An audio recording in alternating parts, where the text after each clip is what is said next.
আসসালামু আলাইকুম। আমি তাহানাজ ডায়েরিতে আপনাদের সবাইকে আবারও স্বাগতম। দিনটি ছিল শুক্রবার বিকেলবেলা। আমি আর আইজার বাবা এসে গাছ থেকে ২টা জাম্বুরা কাটলাম। এগুলা হচ্ছে ঢাকা পাঠাবো। আমার বড় বাসুর আজকে সকালবেলা আসছেন।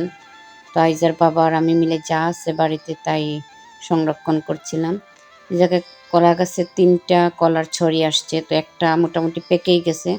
তো আইজার বাবা আর আমি এগুলা কাটছিলাম, যদিও আইজার বাবাও এগুলাতে অভিজ্ঞ না। ও কাটতে গিয়ে সম্পূর্ণ গাছটাই আমার রান্নাঘরের চালের মধ্যে ফেলে দিছে। পরে বড় ভাইয়া এসে আমাদের একটু সাহায্য করছেন কলার ছড়িটা কাটতে।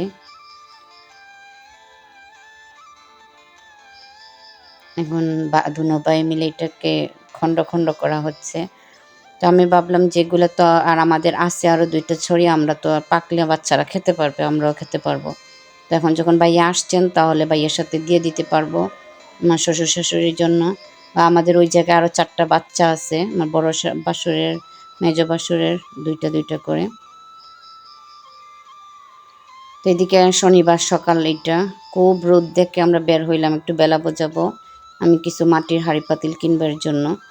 তো যাচ্ছিলাম আর দেখছিলাম যে কি ওয়েদার, সকাল হলে রোদ, বিকেল থেকে শুরু হয় ঝড় বৃষ্টি।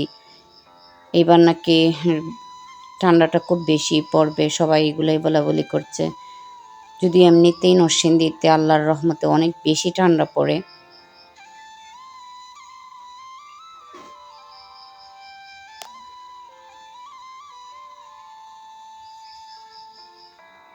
তো আমরা যাচ্ছি এই জায়গায় আমলাবতে আসলাম। তো আইজা বাবা বলতেছে চলো আমরা একটু নদী দেখে আসি। বললাম আজকে নদী দেখার সময় নাই, কালকে যাইও। এটা হচ্ছে আড়িয়াল খাঁ নদীর একটু অংশ। নদীটাও ভরে গেছে একদম পানিতে। তো দেখতে দেখতে বেলাবো বাজার চলে আসছি আমরা। আমি আমার মাটির দোকানে আসলাম। এই জায়গায় 3টা মাটির দোকান আছে।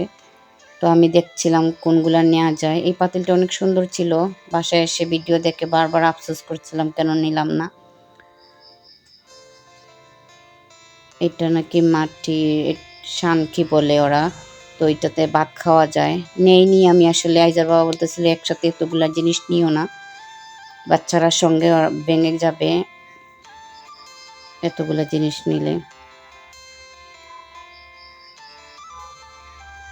এটা হচ্ছে একটা দইয়ের পাতিল। এটা হচ্ছে 1/2 লিটার দইয়ের। তো আমি বললাম তার একটু বড় আমাকে দেখান। তো উনি আমাকে একটা বড় দেখালো 1 লিটারের।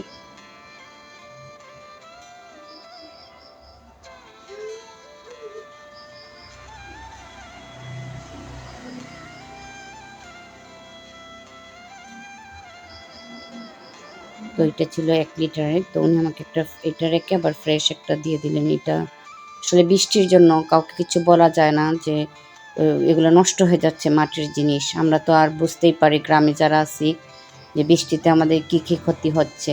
একটানা এতদিন বৃষ্টি।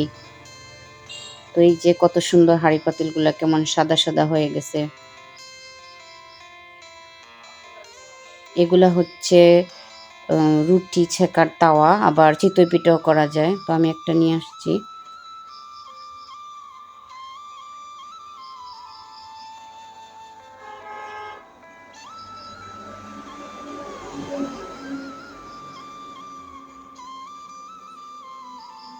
তো আমাদের আস্তে আস্তে বেলাবর কাজ শেষ। আমরা বাসার উদ্দেশ্যে রওনা দিলাম।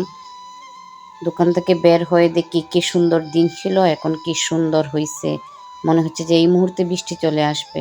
তো আমরা আমাদের বাইকে বলছিলাম যে ভাই একটু তাড়াতাড়ি চালান, বৃষ্টি চলে আসলে আমরাও ভিজবো, বাচ্চারাও ভিজবে, জিনিসপত্রগুলো নষ্ট হয়ে যাবে। তো উনি একটু তাড়াতাড়ি করছে।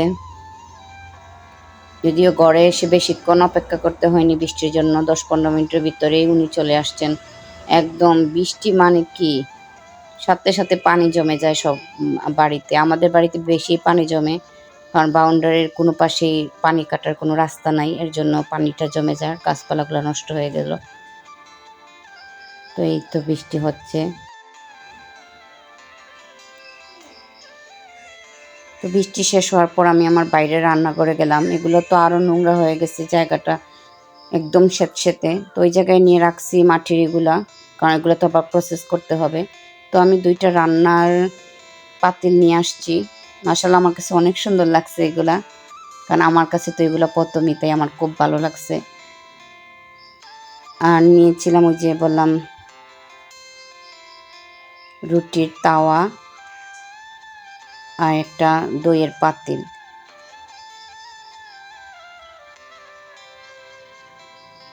তাহলে ইনশাল্লাহ নতুন আরেকটা শুভ দিনের আশায় আজকের মতো আপনাদের কাছ থেকে বিদায় নিলাম। আসসালামু আলাইকুম।